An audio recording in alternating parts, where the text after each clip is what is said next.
Hey guys, we know this isn't a game review.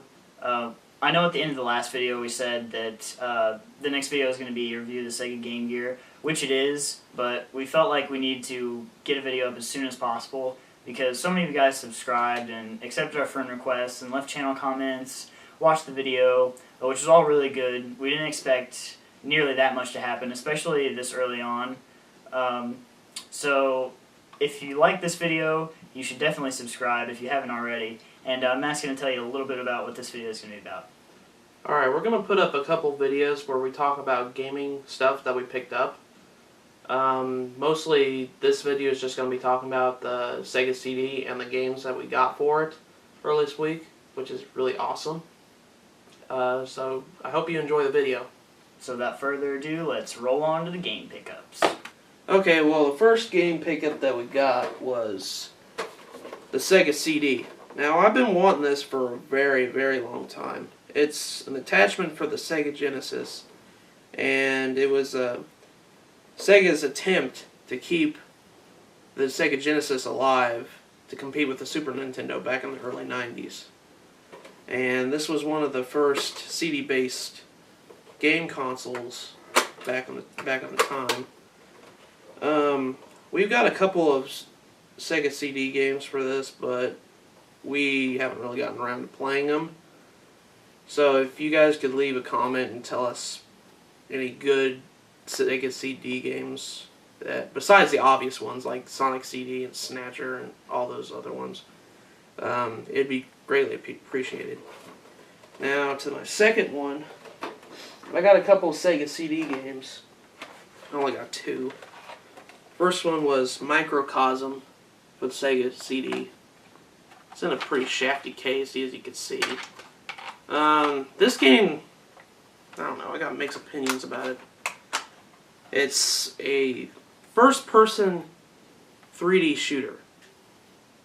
And it's really hard to get into it. Like, you don't know when you're getting hit or anything. And what really makes me mad is whenever you die in the middle of a level, you start back at the beginning of the level. Unless you get to the boss, then you start back from the boss area. But other than that, it's a mediocre game, to say the least. Now my second one is Echo the Dolphin, The Tides of Time for Sega CD. It's the sequel to the first one on the Sega Genesis, and I don't know about this one. Like, I played the first one and I was really confused on where to go, and this seems like the same thing, except a few 3D special stages that you go through, which they made it look like you were jumping out of the water. I don't know about this one. I mean, Echo the Dolphin's alright game, but I just don't know. Now, a couple weeks ago, I bought a Game & Watch handheld. It's Donkey Kong 2 over at a store called Vintage Stock for like $8.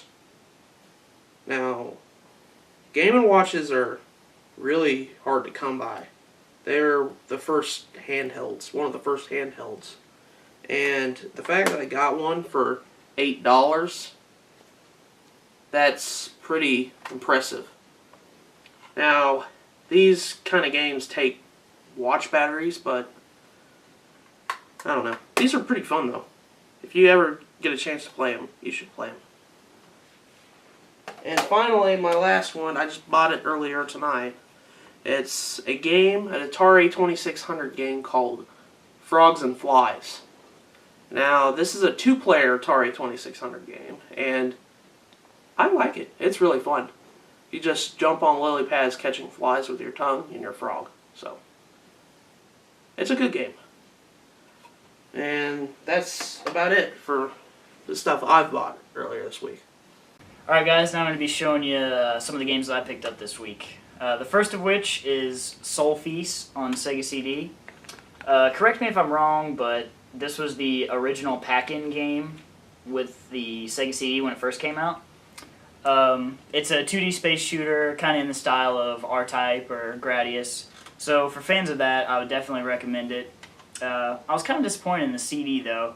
It's pretty plain. It says "Welcome to the next level," but it's slanted and you can barely even read it. So they definitely went cheap when they made this one. They obviously like the cover art so much that they repeated it on the back, and there's nothing on the inside. But good game nonetheless. I played a little bit of it, and I really like it. Next we got Sewer Shark on Sega CD. And I don't know if you can see, but the tag right there is $1. This game shouldn't even be sold. But a lot of you people who are familiar with the Sega CD probably already know about Sewer Shark. It's an FMV game, full motion video. It's an on-rails shooter. You just have control of the crosshairs and hold A to fire at rats and lizards and all kinds of other nameless stuff. It's not good past the entertainment value of laughing at the FMV. That's about it. I pretty much just got it because it was a famous Sega CD game. It's so bad that it's almost good, but not really. Now, the last game, I actually do have the case for, manual, all that good stuff, and that is Who Shot Johnny Rock? Maybe a lot of you have heard about this, but I sure hadn't. And I went in there, and I was wanting to get a Sega CD game that was actually in this huge case right here. And I was looking through, and they had some of the more common ones, NBA Jam, and then they had Sylpheed, which I'm somewhat familiar with, and a lot of people tell me is a good game, and Robo Aleste, or however you say it. So they had those for less than $2. I almost got them, but then I saw Who Shot Johnny Rock, and kind of had to look at it because it just looked ridiculous. Yet again, another FMV game. The disc is in kind of bad shape, and when I tried to play it, it froze up about halfway through the first cutscene. So I don't know, I might need to get the disc cleaned or something. But I definitely want to do a review on this in the future, because this game looks pretty bad, and if anyone knows anything about this game that can tell me something about it, leave a comment or something, because I definitely want to know more about this game, especially since I can't play it. Okay guys, that was our first game pickup video. We'll definitely be doing some of these in the future. And I know you're probably not watching Pete Dorr, but found this down in the basement the other day. Banjo-Kazooie promotional VHS. Woohoo! We didn't have to pay anything for it. I know this was something cool in your gaming collection that you owned, and it's definitely in Matt's gaming collection here, and he owns it, so it's pretty sweet that we have it too, so there you go.